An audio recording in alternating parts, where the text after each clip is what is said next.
अस्सलामुअलैकुम। उम्मीद है दोस्तों आप सब खैरियत से होंगे। आज हम एडजॉइंट ऑफ अ मैट्रिक्स पढ़ेंगे। एडजॉइंट ऑफ अ मैट्रिक्स क्या होता है ये देखते हैं। अब ये देखें, ये एक मैट्रिक्स है, ए इज़ इक्वल है ए बी सी डी। मान लीजिए कि एक मैट्रिक्स है जिसकी एंट्रीज़ हैं, एक तरफ ए, दूसरी तरफ बी, तीसरी तरफ सी, इसी तरह चौथी तरफ डी। तो एडजॉइंट ए जो होगा वो ये होगा कि ये यहाँ वाली जो एंट्री है और यहाँ वाली एंट्री जो है ना वो आपस में इंटरचेंज हो जाएगी। यानी ये पे जो एंट्री होगी वो इधर आ जाएगी और यहाँ वाली एंट्री इधर आ जाएगी, और इनके साथ जो साइन होगा वो चेंज हो जाएगा। इस तरह इसी के साथ भी और इसी के साथ भी, जैसा कि यहाँ पे लिखा हुआ है, ये जो डी है ये ए में आ जाएगा और यहाँ पे माइनस बी माइनस सी। अब मिसाल के तौर पे ये एक मैट्रिक्स है, यहाँ पे लिखा हुआ है इफ़ ए इज़ इक्वल है 1379। अब यहाँ पर जो 1 है यहाँ पर 9 आ जाएगा, 9 की जगह 1 आ जाएगा, यानी ऐसे। उसके बाद यहाँ पर जो एंट्री है इनके साइन चेंज हो जाएंगे, प्लस में है तो माइनस में हो जाएंगे, माइनस में है तो प्लस में हो जाएंगे, दोनों में, यानी ऐसे -3 -7। इसी तरह ये भी सवाल है, इसमें भी करते हैं इस तरह। याद रहे कि जिसके साथ कोई साइन नहीं होता उसके साथ साइन प्लस होता है। जिस तरह यहाँ पे भी साइन प्लस है, यहाँ पे भी प्लस है, इस वजह से इनके साइन चेंज हो गए। उसके बाद पढ़ते हैं मल्टीप्लिकेटिव इन्वर्स।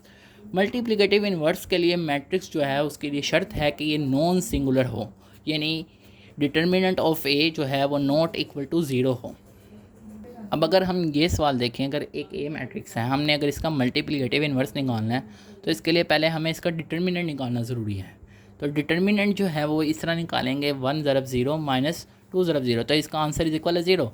तो अब ये जो है ये तो सिंगुलर मैट्रिक्स है, तो इसका जो मल्टीप्लिकेटिव इन्वर्स है वो निकालना जो है वो पॉसिबल नहीं है, क्योंकि मल्टीप्लिकेटिव इन्वर्स का जो फार्मूला है वो adjoint A over A determinant है।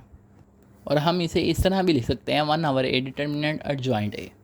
तो अब जब हम इसका निकालेंगे तो यहाँ पे ए इन्वर्स निकालेंगे पहले का, तो एडजॉइंट ए इसी तरह लिखा रहने देंगे और नीचे 0 लिख देंगे।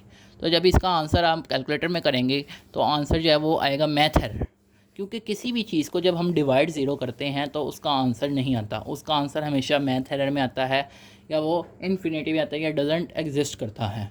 इसी तरह अगर ये सवाल देखें तो यहाँ पर इसका डिटर्मिनेंट लिया तो इसका डिटर्मिनेंट 2 आया, तो इसका मल्टीप्लिकेटिव इन्वर्स जो है वो पॉसिबल है।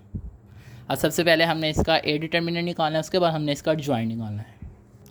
अब हमने इसका एडजॉइंट भी निकाल लिया और ए इन्वर्स का जो फार्मूला है वो यही है 1 आवर ए डिटर्मिनेंट। तो ए डिटर्मिनेंट 2 है तो 1 आवर 2 आ गया और साथ में एडजॉइंट ए आ गया। अब हम इसे इसी तरह भी लिख सकते हैं। उसके अलावा अगर हम इसको 1 आवर 2 को मल्टीप्लाई करना चाहते हैं तो ये मैट्रिक्स की हर एंट्री के साथ होगा, यानी इस तरह, जैसा कि यहाँ पर 3 से डिवाइड हो तो 3 आवर 2 -1 के साथ डिवाइड 2 होगा, तो यहाँ पे -1 आवर 2, यानी इसके साथ मल्टीप्लाई करके 3 को मल्टीप्लाई 1 आवर 2 किया तो 3 आवर 2 आ गया, -1 को मल्टीप्लाई 1 आवर 2 किया तो -1 आवर 2 आ गया, -4 को मल्टीप्लाई किया 1 आवर 2 से तो ये -2 आ गया, ठीक है, और 2 को 1 आवर 2 से मल्टीप्लाई किया तो 1 आ गया। तो ये इसका फाइनल आंसर है।